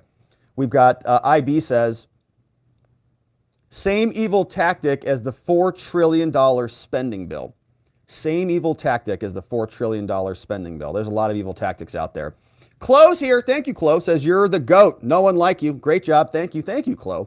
Well, I appreciate that. We try to have fun here, and I'm glad that you're joining us as we go through it. Raymond Loera says, LOL, the DOJ is saying prior to criminal referrals from the J6 committee, Trump's lawyers should have been hard at work since 2021 fighting this. Exactly right. Yeah, brilliantly put very well. Trump should have known. He should have hired them, and they should have already been building their defense. Actually, since J6, when he knew that he was an insurrectionist. Thanks, Raymond. We got this one from Voice, says, Trump having a sandwich is white supremacy. Yeah, probably because of that white bread, huh? But Jack Smith eating Subway is a bold statement. LOL, can't make this up. Well, I was just making up the sandwich analogy. I don't know where that came from out of my brain. But you get the gist of this. It's like Trump says, he posts a tweet. They melt down. Trump says, I think the election was rigged. Meltdown, insurrection, whole country comes to a crashing halt. Hillary Clinton says the same thing. Hero, speaking, powerfully on behalf of the oppressed. Okay, whatever. Voice of the People, another one says, would reposting someone else's post still count? He didn't say it was just highlighting. He didn't say it just highlighting someone else did. They actually did reference that, so I think I skipped through that pretty quickly. But the actual order, I think, did reference reposts. So let's see if that's in here. I think it is. Yeah, there it is, reposts. Reposts of posts. So if he reposts something, I like it, Voice, trying to be sneaky on that one, but they said reposts are also illegal. We've got another one from Pure Life. Says, Rob, Jesus and I approve of your exposing the demon crap corruption. The truth will set you free. Pure Life. I completely agree with that. And first of all, thank you to Jesus and thank you to Pure Life for being here and supporting our work. We're going to keep going on this, and I think you're right. I think that I'm working on some ideas around this, but I think that truth and optimism are, I think if you actually look at quantum physicists, they'll agree with this. For example, if you read the book called The Fabric of Reality by David Deutsch, he's a physicist, and in chapter 9, he talks a lot about optimism and why there's optimism built into the universe. Why? Because the universe is a knowledge aggregating thing, right? Entropy, kind of the nature of the universe, is to expand knowledge, and you can see that in the real world. And so if that's the natural state of the universe, which is to expand knowledge, then truth is in alignment with that. And knowledge seeking and truth seeking is in comportment with the nature, the fabric of reality, within the nature of the world and the universe. And so when you have other people who try to silence you and censor you and limit you and tell you how to believe and tell you how to think and tell you what to do and where to go, that's them imposing their truth on you and trying to get everybody in accord with some other fabric, other fiction that they have created that we live under in their narrative. And so I think that adhering to truth, constantly fighting for the things that enable truth, right? The mechanics, the tools of truth, which are free speech, free association, free exercise, all of those Enlightenment era principles, those tools lead us to truth, and those are in alignment with the optimistic fabric of the universe. And that's why we are going to win. All right. Thank you, Pure Life. We've got this one from Adesia. Says, peace and joy indeed, and truth also brings peace and joy. Oh my goodness. In my view, says, I missed the whole stream. Busted. Missed the whole stream. Oh man. Looking a little bit like you got busted. In my view, Well, he's still a real good boy. We're welcome. We're glad that you joined us, even if you're late, in my view. Good to see you. Thanks for sneaking in late. We've got this one from Economat. Says, those State Department docs and the expose on Biden, if anything, completely vindicate Trump in his first impeachment. Totally. Trump was just asking about the Biden corruption, and they're now saying that that was impeachable. They started it. He was executing the law and doing his due diligence to root out the corruption. Totally exonerated. We got Dolphin Fan is the man, bringing in 5 new members. Thank you very much, Dolphin. Who's coming in? Frank B, Object Class K. We've got Russell W, Aaron, and Juanita B joining us as members, courtesy of our friend Dolphin Fan is the man, bringing in new members. We appreciate you, Dolphin. We got Bodie. Says, I'm sure there will be a lot of shenanigans from the judge, just like the Flynn case. Yeah, and I don't know which judge you're talking about. Probably Judge Shokin, who's out of the, well, Judge Shokin is probably the most curious judge that we're curious about. Judge Cannon, I think, is pretty fair. We've covered her in even the special master saga. After the raid at Mar-a-Lago, there was an entire debate about whether the DOJ should even be in possession of those documents. And so Chutkin's going to be interesting. We know the Manhattan judge is pretty predictable. John Allen says, Rob, you are definitely boss when it comes to bringing the truth and doing it in a way that we all still feel able to continue in this struggle. God bless you, my friend. Thanks, John. Yeah, I know we talk a lot about some pretty heavy stuff here, and it's politics and the law, and sometimes it feels like, especially, my friends, we're going through a little bit of a wave right now, like an indictment wave, but waves come and go. Some are bigger than others, and we know how to swim, so we're going to get through it, and it's going to be all right. But I'm grateful that you join us and we go through this together, because it is better when we do it together. All right, let's see hello and see what's going on over on X before we wrap it up for our members only after party. YouTube members, you can join us by grabbing the Telegram link. If you navigate over to the community tab section below, you can certainly grab that. All right, we've got over on the X, 6 people watching. Woo! Man, that's almost to 8. Lori's here, says, FYI, Marie Yovanovitch's sworn testimony. USAID is a CIA program. Here's her sworn testimony. What he wanted from the U.S. Embassy was for us to set up meetings with the AG, with the director of the FBI, etc. And he would say, I've got important information. We don't have principals meet. The foreign principal springs new information that may or not be valid to an American cabinet member. We just don't do that. Yeah, so I'm sure this stuff goes deep. Lori says, that bond is actually $20,000 in Georgia, right? It's the 10%, right, that he has to post. Kemp have made Georgia into a bad joke.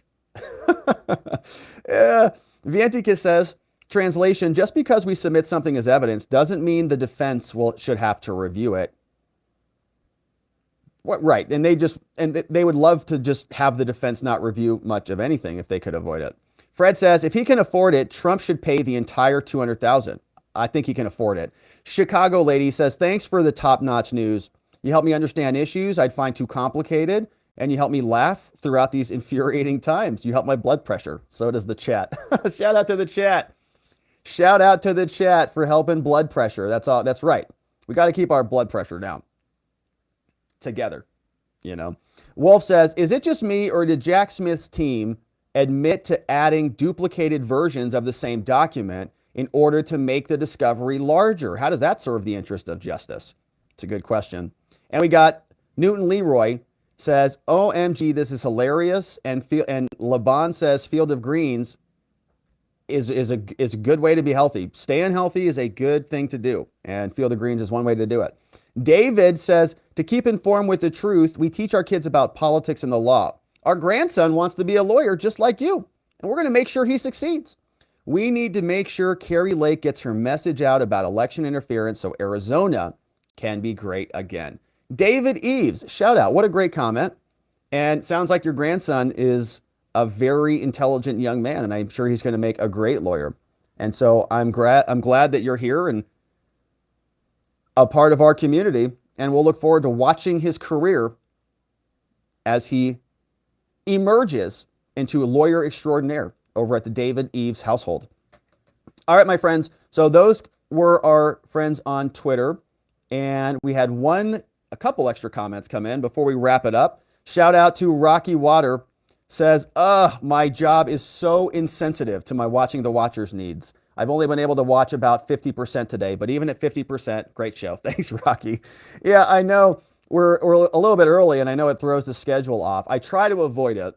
You know, I think that having a set time is a good thing as a community to do, right? We all sync around the same type of ritual. And so I try not to deviate too much from the show schedule, but sometimes I just can't help it, like today. So, Rocky, we'll see you back on schedule tomorrow. We got this one from John. Says, Rob, dude, this isn't a wave, it's a tsunami, but you are in top of it, surfing it for us all. It's all right. We like big waves. We like big waves. Keeps things interesting. And, you know, we're going to be very good surfers here very soon, and we're going to be able to use those surfer skills to save this country. All right. And so, my friends, that is it for us on the day. We are going over to watchingthewatchers.locals.com for our members-only after party. YouTube friends, join us on Telegram. So go to the community tab. If you're a YouTube member, go to the community tab, grab the Telegram link.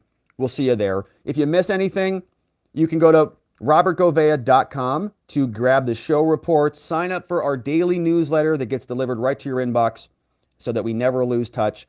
Fieldofgreens.com, great place to get some real organic superfood, your daily servings of vegetables. Don't forget to use code Robert when you check out.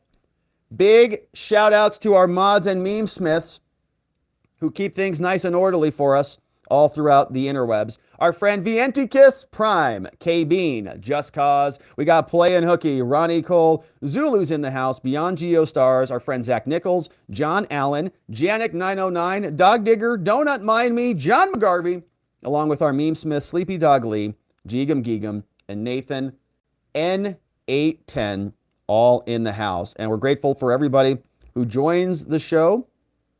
We are going to leave it right there and go over to our members only after party, but we'll be back tomorrow at our regular time to get into it all again. And so, my friends, I hope you're making it a beautiful day. I hope you have an amazing afternoon and a beautiful evening, and you get rested and refreshed so that we see you right back here tomorrow, so that together, with your help, we can shine that big, beautiful spotlight of accountability and transparency down upon our system with the hope of finding justice. Make it a beautiful day, my friends. See you right back here tomorrow. Bye-bye.